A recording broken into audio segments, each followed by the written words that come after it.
ènìyàn ọjọ́ ènìyàn lójúmọ́ ènìyàn ń ta pàtì ara wọn bí ìgbà tí ń ta pàtì mọ́tò nítorí àti ní owó láyé ọmọ èèyàn ń go extra mile láti ṣe Ọlọ́run àmọ́ níbi tá a bá yé dé àwọn èèyàn bí wọ́n ṣe ń ta pàtì ẹran mọ̀ pé bẹ́ẹ̀ náà ń ta bọ́dì pàtì ènìyàn ni nǹkan ṣe níjù wọn gbọ́ nígbó bandit lẹ́ ń pariwo àwọn kan bẹ lábẹ́lẹ́ tó burú ju bandit lọ ẹ̀kan láàrin oṣù mẹ́fà ẹ̀lì má gbúrò bandit ẹ̀kan láàrin oṣù méjì ẹ̀lì má gbúrò bandit àmọ́ àwọn kan bẹ tó jẹ́ pé on daily basis ni wọ́n ń pa àwọn èèyàn lápasára tí ń ta bọ́dì pàtì èèyàn mọ̀ pé ń ta bọ́dì pàtì yàtọ̀ fáwọn tó ń fìyàn sowó ọ̀tọ̀ làwọn eléré burúkú tó ń fìyàn sowó tó ń gbóbìnrin gbọ́kùnrin tó ń fáwọn lọ́yàn fáwọn lábẹ́ tó ń fi wọ́n sowó ó ti di olórí ibú fọ́lọ́kọ̀ọ̀bù lórí ibú tiwọn torí mi ò rẹni tó sóògùn owó tẹ wá lè pọ́ǹtì sí pàtùbọ̀tán rẹ̀ rí lè pọ́ǹtì sí gàgbọ́n lówó ju ní stéèjì tàbí nílùú ẹ̀ kan yóò owó yẹn wá yóò ná fúyàfúyàfú yóò dẹ̀ forí burúkú yóò fi kan yẹn ọ̀tọ̀ ní tiwọn àmọ́ àwọn kan wá ń bẹ àwọn olówó ayé àwọn ọ̀làjú ayé àwọn agbára àjọba ayé àwọn tẹ́ pè ní nǹkan pàtàkì láwùjọ àwọn dókítà tí ẹ ló kọ lágbàáyé wàláyé àwọn tó ń ta bọ́dí èèyàn ń bẹ wọ́n ń ta part by part láàyè láì tí ì kú ọ̀tọ̀ làwọn tí ń yọ lára bọ́dí òkú tó ti kú tí wọ́n ń tà ọ̀tọ̀ tó làwọn yẹn àìmọye mọ́ṣúárì tí wọ́n ti wá ojútì àìmọye mọ́ṣúárì wọ́n wá ìtìtì àìmọye mọ́ṣúárì tí wọ́n wá abẹ́ òkútì mọ́ṣúárì mi gbẹ̀gàn odidi òkú yọ̀ sọ̀nù bẹ́ẹ̀ tó wò ní rí àìmọye kéṣìṣì bẹ́ẹ̀ tó ti ṣẹlẹ̀ lórílẹ̀‐èdè Nàìjíríà eléyìí tí mo wá wí òun làwọn tí wọ́n yọ láàyè àwọn dókítà ni wọ́n ń lò láti yọ láàyè ẹni hospital tẹ́ ẹ bá dé tó bá ti jẹ́ pé dókítà yẹn gbogbo ń tẹ́ ẹ bá ti gbé dọ́dọ̀ rẹ̀ kò ní nǹkan tí ó fi tọ́jú ẹ̀ òun ọmọ ju ẹja operation fọlọ operation ló jásí o operation lélẹ̀ jásí o bẹ́ẹ̀ bá ti rú àwọn dókítà bẹ́ẹ̀ ẹ máa fura ó ṣeé ṣe kó jẹ́ pé ní ti ń ta body part àìmọye èèyàn wọn ti ta body part ẹ̀ tí ó mọ̀ gbogbo ń tọ́lọ̀ ń dá sára wa tó jẹ́ méjì méjì tí ẹ bá ta ọ̀kan nínú ìkejì sì lè máa bá àyàn sáyé nínú ẹ̀ ní kidney wa kidney méjì lẹ̀ dá ń lò wọ́n lè operate èèyàn kan yọ kidney ẹ̀ kan dẹ́ta wọ́n sọ pé kidney kan bàjẹ́ àwọn fẹ́ operate ẹ̀ ni omi ọ̀tọ̀ láìsàn tí ó ṣe wọ́n kàn wá kan wí wọn ó dẹ̀ gbé operation kalẹ̀ wọ́n operate ẹ̀ wọ́n lakun ẹ̀ wọ́n yọ kidney rẹ̀ wọ́n yọ liver rẹ̀ wọ́n yọ àmọ́ rẹ̀ wọ́n yọ òróǹro ẹlòmíì wọ́n yọ small intestine ẹlòmíì láti lọ tà fáwọn títí wọ́n ti ní cancer tàbáwọn títí wọ́n ti bàjẹ́ àìmọye olówó ní western world ní advanced country tí wọ́n ti wà lórí dialysis tí wọ́n fi ń prepare pé bóyá wọ́n ò rí ọkàn rà lọ́la bóyá wọ́n ò rí kidney rà lọ́tọ̀la ẹlòmíì ti wà lórí oṣù mẹ́fà ẹlòmíì ti wà lórí ọdún kan láwọn tí wọ́n ní owó tó jẹ́ pé owó kọ́ ládẹ́ wáyé wọn ẹlòmíì ti di vegetable sórí bẹ́ẹ̀dì níbi tó wà àìmọye olówó ayé olówó ẹ̀jẹ̀ ẹ máa rojọ́ níwájú Ọlọ́run ẹ jẹ́ àwọn for example lọ́jà àgbáyé eléyìí tí mo fẹ́ wí ẹ lọ wò lórí internet akéwùgbà gold ọmọ akéwùgbẹ̀rú mi ní sọ̀rọ̀ kan kí n má research jìnnà kí n tó mọ̀rọ̀ wá lórí ẹ̀wò ẹni tí ó fọ́ tiẹ̀ yóò múra torí mi náà ti di ẹrù alábòsí mọ́ ọ̀rọ̀ tí mo bá fẹ́ sọ ẹ lọ wò for example ẹ lọ search internet ẹ lọ wo gbogbo bí tí wọ́n ti search fún fact láyé ọkàn ènìyàn your heart tó ní tí òjò ẹ lójú nítorí pé o lówó lọ́wọ́ ọmọ yẹn 10,000 èèyàn lágbàáyé tí a bá ṣe ẹyọ ọkàn èèyàn kò sí ní tẹ́lẹ̀ fi rọ́pò èèyàn ó tọ̀ ń padà sọ́dọ̀ ọba tó ní nìyẹn is a very easy way to return to one's creator ó tọ̀ ń padà nìyẹn lọ́jà àgbáyé ọkàn wọ́n ta ní $120,000 $120,000 nísìn tí ó bá jẹ́ black market ni o tó bá jẹ́ lọ́jà àgbáyé gangan níbi tí wọ́n ti ń ta ọkàn ènìyàn $1 million èló ni $1 million lówó Nàìjíríà nísìn ó ti lọ bí $150 million $150 million naira ó ń lọ́kàn ènìyàn ẹlẹ́ẹ̀kejì mi ní ma fẹ́ sọ òyìnbó ẹ̀ ẹlẹ́ẹ̀kejì ó ní kíndìnrín èló ni wọ́n ta kíndìnrín lọ́jà àgbáyé ẹ lọ check ẹ̀ ní black market $150,000 ní kíndìnrín o tó bá jẹ́ pé lọ́sibítù lọ́dà àwọn tí wọ́n ti fẹ́ ta direct is $262,000 ẹ mọye tí $262,000 $100,000 ó ti lọ $100,000 ó ti lọ sí bí $150 million ẹ wàá mú pọ̀ ẹ rí pé kíní yẹn ó ti lọ sí bí $400 million naira ni wọ́n ta kíndìnrín tó bá dé orí igbá lọ́jà àgbáyé kankan livers mi ìmọ̀ Yorùbá livers ló jẹ́ kí n pè ẹ̀dọ̀ ènìyàn torí ẹ̀dọ̀ ènìyàn tó bá bàjẹ́ wọ́n lè gé lára ẹ̀ tí wọ́n lọ fi kún tẹlòmíì àmọ́ tí wọ́n bá yọ ẹ̀dọ̀ èèyàn lójijì ó ń tàn padà sọ́dọ̀ ọba tó ní nìyẹn o ẹ̀dọ̀ tí wọ́n bá yọ $157,000 òun ní lọ́jà black market tó bá dé ọjà àgbáyé ó di $557,000 ọkàn gbogbogbò tí ń bẹ lọ́fun ènìyàn lungs èló ni wọ́n ń tà wọ́n ní $150,000 ní black market tó bá dé ọjà àgbáyé $250,000 ní wọ́n ń tà pancreas àmọ́ kódà tó fi dórí òróǹro $125,000 tó bá dọ́jà àgbáyé ó di $300,000 ìdí nìyí táwọn kan fi kódà small intestine ìfun kékeré tí ń process oúnjẹ wa táwọn kan ti jẹrà tó jẹ́ pé tẹ̀nìyàn náà ní ẹ gbọ́dọ̀ jọyìn mọ́ wọ́n lọ gé tẹlòmíì wọ́n jọyìn ní fún ẹ̀pọ̀ ìnira lókùtà ní tí wọ́n gé tẹ ó fi báyé wọ́n jọyìn tí ẹ̀pọ̀ wọ́n ń ta yẹn náà lọ́jà àgbáyé kì í ṣòwò kékeré ni wọ́n ń tà wọ́n lé òun ò tí ẹ̀pọ̀ wọ́n ń ta ní $2,500 ní black market tó bá dórí gbà àgbáyé ó di $5,000 ẹ wo bí ẹ ṣe ń ta pààtì èèyàn bí ìgbà tí ń ta ẹ̀pà ìyẹn tó wá kéré àìmọye dókítà ti ṣe IVF àwọn tí wọ́n ń ṣe obìnrin tí ò bá lóyún ẹ́ẹ̀gì tán máa ń extract tán máa ń yọ lábẹ́ obìnrin níbi ó fi obìnrin wọ́n fún obìnrin ní oògùn tí ó máa lò wọ́n dẹ̀ máa fún ní abẹ́rẹ́ tí ó máa gún sórí itan láti lè force ẹ́ẹ̀gì yẹn kó lè reproduce gan nígbà tí wọ́n bá fẹ́ lò ẹ́ẹ̀gì ẹyọ kan lóbìnrin máa ń sábà release lóṣù kan tí wọ́n bá fún ní àwọn oògùn tí ó force kíní yẹn jáde ó lè release 3 ó lè release 4 ní oṣù yẹn bí ó ti padà ní result later wọ́n máa ń yọ ẹ́ẹ̀gì yẹn ni wọ́n mú jáde wọ́n gba sperm tó ní motility lára ọkùnrin sperm yẹn ni wọ́n mix pọ̀ mọ́ ẹ́ẹ̀gì wọ́n á lọ incubate ẹ̀ tó bá bára wọn lọ tó bá jọra tán wọ́n á wá fà á sínú syringe wọ́n á wá lọ tẹ̀ sínú uterus obìnrin ìyẹn ilé tó fertilize lẹ́yìn ìgbà tí egg àti sperm tí wọ́n mix ẹ̀ tó fertilize wọ́n á lọ wá tẹ̀ sínú uterus obìnrin yóò ti lo oríṣiríṣi oògùn tí ó fún ilé ọmọ rẹ̀ láǹfààní àti gbà nínú gbogbo tó le jù níbi IVF àti gbà egg jáde lára obìnrin ni ó le bí ìgbà tí wọ́n fẹ́ kún yàn tí wọ́n fẹ́ pín yàn ní body part ni ó lójú obìnrin tí kì í dákú kó tó dájí èmi ti lẹ́ experience ẹ̀rí ló jẹ́ kí n mọ̀ ó lójú obìnrin tí kì í dákú kó tó dájí níbi tí wọ́n bá ti yọ egg yẹn egg tó wá yọ yẹn àìmọye àwọn fake IVF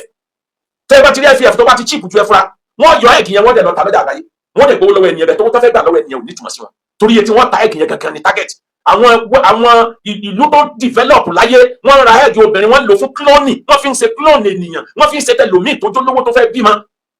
IVF ló fà á tó jẹ́ pé lòmíì ó ṣe IVF mẹ́jọ ó lè má mú ẹyọ kan torí méjì àwọn kan bẹ mí ní gbogbo wọn o àwọn kan bẹ nínú wọn tó jẹ́ pé egg yẹn gangan làwọn fẹ́ mú lára obìnrin tí wọ́n lọ tà àìmọye ọmọ school tí wọ́n camp tí wọ́n kàn sọ fún pé egg lásán làwọn fẹ́ tà egg làwọn nídìí wọ́n jẹ́wọ́ fún tó bá lè ta egg àwọn fún ẹ ní $5,000 tí wọ́n bá yọ egg tán tí wọ́n bá fún ní $500 kọ́mọ túpẹ́ lọ́dọ̀ lọ́nà lọ́jà àgbáyé èló ni wọ́n ń ta egg tó bá jẹ́ black market ẹyin tó wà nínú ilé ọmọ obìnrin nínú ovary tí wọ́n yọ tó wà live tó dẹ̀ wà heavy tí kì í ṣẹyin tó bàjẹ́ ẹyin tó lálàáfíà ní ọjà àgbáyé ní black market wọ́n ń ta ní $35,000 tó bá lọ jẹ́ ọjà àgbáyé gangan yàtọ̀ fún black market ó di $65,000 ni wọ́n ń ta ọlọ́run ló mọ iye obìnrin tí a ti yọ tiẹ̀ ọlọ́run ló mọ iye obìnrin tó gbà náà desert wọ́n lò nílòkulò wọ́n kàmpù wọn sínú ilé bí ẹlẹ́wọ̀n ni wọ́n wà fún ní oríṣiríṣi oògùn tí ó lè jẹ́ kó produce egg yẹn tó bá dìgbà tó produce déédéé ìgbà tó yẹ kó ovulate tí egg yẹn ti mature ni wọ́n ya ìhòòhò rẹ̀ wọ́n bí ìgbà tí wọ́n fẹ́ ṣẹ́yún fóbìnrin tí wọ́n máa ń kórin síbẹ̀ ni wọ́n lọ mú kinní jáde mímú jáde kinní yẹn okùn ẹ̀mí ni òun làwọn kan fi ń sọ owó láyé sẹ́rí pé bandit nìkan kọ́ làdánwò ayé sẹ́rí pé ológun owó nìkan kọ́ làdánwò ayé ànílé ayé fọ́jú pọ̀ bí ẹ̀kọ́ ẹni ọlọ́run bá dà ló lè yọ o kàmí mẹ́ni tí ó la olúwa mi kàmí mẹ́ni tí ó la olúwa mi kàmí mẹ́ni tí ó la olúwa mi o kàmí mẹ́ni tí ó la olúwa mi kàmí mẹ́ni tí ó la olúwa mi àyíkú sàmánà wàdà ìbùfínà wàmẹ́ni sàmánà àyíkú sì wà náà. وما لزماننا ونعجد زمان بغير ذنب ولو نتقى زمان لنا ولو نتقى زمان لنا afani nàìbù zamana àfún ìgbà wa pé kí ló dé àwọn obìnrin tí wọn ronú ní tí wọn pọ̀ ń ta kí ló dé àmọye obìnrin tó jẹ́ pé fibroid náà fẹ́ yọ lára ẹ̀ níbi tí wọ́n ti sọ pé sàn fibroid wọn tó lọ yọ nǹkan mi lára ẹ̀ ẹ̀yin dókítà tẹ̀ ìdí ayédèrú dókítà ẹ̀yin ayédèrú ẹ̀rọ ìjọ wájú ọlọ́run bọ́jà lẹ́lẹ̀ látúbọ̀tán àìbọ̀rún sí wa kò sí tó ṣe ìgbà wa àwọn ìyàwó ń dààmú tó bá yìí kan tó lóyún àwọn bàbá wo kì í dààmú tó bá yìí kan tó bímọ àìmọye oògùn àdánwò tí wọ́n ń tà fara ayé àìmọye oúnjẹ GMO tí ń sọ àwọn èèyàn dálábọ̀ ara àwọn oúnjẹ GMO ọ̀tọ̀ tó nìyẹn ó ti di tọ́pìkì kan nìyẹn tí wọ́n fi ń sọ àwọn èèyàn dálábọ̀ ara. wọ́n láwọn náà tọkọ zamanu lànà ajá tó bá jẹ́ pé ìgbà lè sọ̀rọ̀ gẹ́gẹ́ bí ènìyàn ni ìgbà sọ fún wa pé ẹ̀yin ènìyàn lè yan bú ọlọ́run dá yín dá yín lẹ́ ń tún ayín dá nítorí owó àwọn tí ń jẹ níbẹ̀ àwọn olówó ayé bẹ́ẹ̀ olówó ayé kan bẹ ọ̀kan nínú ẹni tó ti lówó jù lágbàáyé rí tó ti gbé oríṣiríṣi NGO wá sí Nàìjíríà rí wọn lọ́wọ́ rẹ̀ ọmọ ń bẹ nínú àwọn tí wọ́n fi kíní yẹn sí owó àwọn alágbára ni wọ́n wà highly wired and connected wọ́n ní àwọn ayédèrú dókítà tí ń bá wọn surgeon tí ń bá wọn ṣiṣẹ́ àìmọye underground clinic tẹ́pẹ́ ni wọ́n bá mú bí ìgbà àwọn dùn lọ bí wọ́n ti tààyàn ni inú máa ń fà tí wọ́n di ẹlòmíì gbé wọ́n fi bọ́ọ̀sì kó àwọn míì wọ́n ní àwọn sákàmọ̀ yìí pé àwọn bára àwọn inú àjàlẹ̀ nígbò ya àwọn rí pé àwọn ń sùn nígbà tí wọ́n fà wọ́n lẹ̀ àwọn rí pé àbọ̀ ara àwọn ò gbé mọ́ ẹlòmíì wọ́n sọ fún kó sick àwọn ràn lọ́wọ́ nítorí kọ́mọ́bà kú làwọn fi operate ẹ̀ wọ́n ti ta nǹkan lára ẹ̀ wọ́n ti tà á dànù àìmọye èèyàn bẹ́ẹ̀ tí wọ́n ti sọ̀dọ̀ lórí ibú wà láwọn náà tọkọ zamanu lànà àdánà wà láwọn náà tọkọ zamanu lànà aláìsàdínmú yahakulu láàmàdínbí wà láàkùlù bàdùnà àyànà wà yahakulu bàdùnà àyànà ẹni rí kí ebi ọ̀pá ìkókò títí kọ́ máa wá jẹran kókò ẹgbẹ́ ebi ò ní pa kìnìún títí kọ́ jẹran kìnìún ẹgbẹ́ àwa ènìyàn lálàjú lẹ̀ báyìí tá à ń jẹran ara wa láàyè lẹ́yìn ìgbà tó bá tó lè wá ti kìlọ̀ fún wa ó ní ayuhibbu ahadukum ayyakula lahma akhihi maytan ìjọba yìí ni kẹ́ ẹ máa sọ̀rọ̀ ara yín lẹ́yìn ó ṣe rí lọ́dọ̀ wọn Ọlọ́run níbi ìgbà tẹ́ yọ ọ̀bẹ tẹ́ ń gé pàtì ara ẹran yín tẹ́ ń fi ìṣòwò tẹ́ ń jẹ́ bí ó ṣe rí tẹ̀jẹ̀ yín tẹ́ ń wò bẹ́ẹ̀ ló máa ń dùn wọn Ọlọ́run tó ń bá rí bẹ́ẹ̀ ṣe ń bara yín jẹ́ ayuhibbu ahadukum ayyakula lahma akhihi maytan ẹni tó ti kú sílẹ̀ nítorí yín kẹ́ ẹ máa gé ara rẹ̀ jẹ́ tó dọ́mọ ya yín kátó wá sẹ́ni tó wà láàyè fọkàrẹ́ yìí tó mú drop it stop it if you don't want to see the word of Almighty Allah ẹ pàtì tẹ́ ẹ bá fẹ́ rí bínú Ọlọ́run ẹ wá rí bó ní ọsẹ ń rí ẹ rí pé mo ti sọ kọjá pé olórí ilé ìgbìmọ̀ asòfin kan ní Nàìjíríà yìí ó ti ṣe ìjọba rí wọ́n padà jù sẹ́wọ̀n ní UK fún nǹkan tó jọba yìí ọ̀tàn ẹnìkan ọmọ tó mú lábẹ́ bíríjì ńlọ́ba sì ìwé ìrìnnà kó wọ́n mú lọ London inú yẹn náà dùn bóyá wọ́n jọ mọ̀ láti lé pé àwọn nídìí nǹkan kan lára rẹ̀ láti fi tọ́jú ọmọ tiẹ̀ òun dáhùn tán ráwọn èèyàn tí wọ́n já sí pé lọ rìpọ́ọ̀tì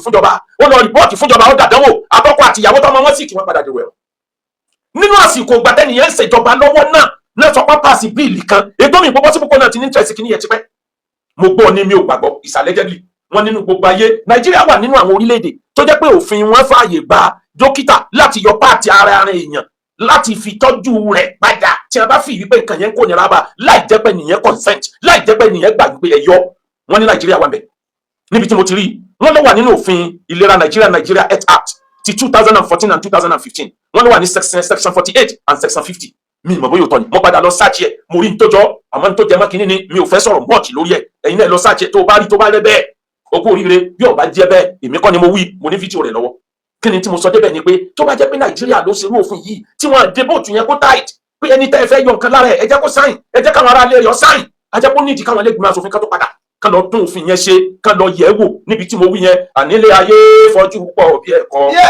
alẹ́ ni Ọlọ́run bá dà ló lè yọ o kámi mẹ́ni tí ó la Olúwa mi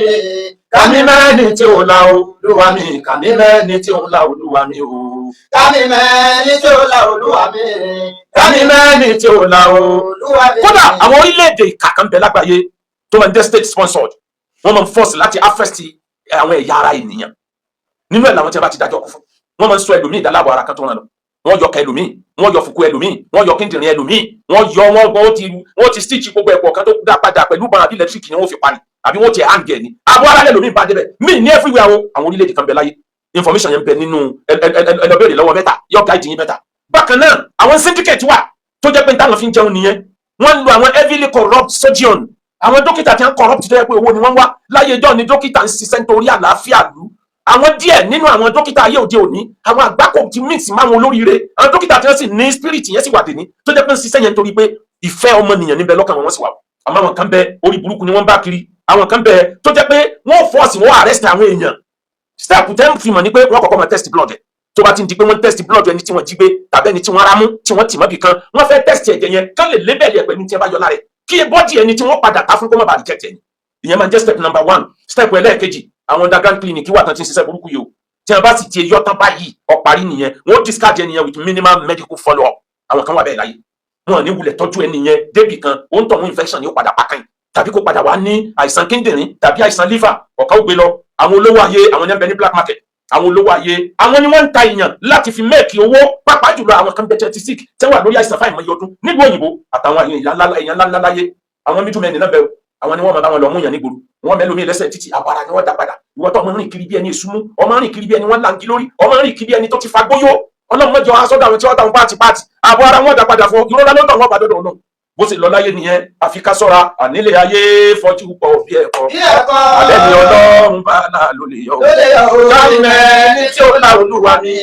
kárí mẹ́ni. àwọn kan wá wà tó jẹ́ pé for voluntary fúnra wọn ni wọ́n ń ta ìyá ara wọn wọ́n sọ fẹ́ lómi ìpètò ọba lè ta kíndìnrín rẹ̀ 12 lò ó lè lo ẹyọ kan fún àìmọye ọdún ò lékún èló ni wọ́n sọ fún pé ó gba $35,000 ìwọ náà multiply rẹ̀ sórí pé owó ti dé $35,000 ìyẹn máa ti lé 500 million òun náà tẹrí sí tí wọn bá yọ tán wọn lè má kó lé lọ́wọ́ ju $1,000 lọ bá bá yẹ jẹnu kò sí kóòtù tí ó gbé wọn lọ toró ló lọ tẹrí sí ó sì ti dá láàbò ara àwọn kan bẹ bẹ́ẹ̀ bí ìgbà àwọn èèyàn ń ta ẹ̀jẹ̀ tí ń ta blood wọn náà làwọn kan máa ń lọ ta ìyá ara wọn fúnra wọn àmọ́ kò sẹ́ni tó ta tí ò kábàámọ̀ kẹ́yìn kò sẹ́ni tó ta àwọn kan sì ń bẹ àwọn máa ń donate freely ni fún èèyàn wọn tó bá ṣàìsàn irú àwọn èèyàn bẹ́ẹ̀ Ọlọ́run máa dúró tì í títí ayé ẹ̀yin lẹ ń jẹ́ kẹ́mi àwọn èèyàn ó máa save lẹ́ẹ̀jẹ́ kọ́ pé èèyàn máa kú àwọn kan máa ń donate tí wọn bẹ́ẹ̀ ìyẹn ṣe pé orí burúkú nìyẹn àwọn tí wọ́n wá jẹ́ mídùmọ̀ yìí wọ́n máa nàbá ṣe máa ń fọ́ọ̀jì dọ́kúmẹ̀ntì oríṣiríṣi láti gbá àwọn èèyàn rìn ìwọ tó ní Nàìjíríà sún ẹ tó ọlọ́gbàna desert ọlọ́gbàna Libya tó o bá kó ọwọ́ wọn tó o bá padà sáyé o lè mọ́ bá yàrá délé àmọ́ orílẹ̀-èdè tó jẹ́ pé ní tó bá yẹ ká dájọ́ ọkú fún tó dáràn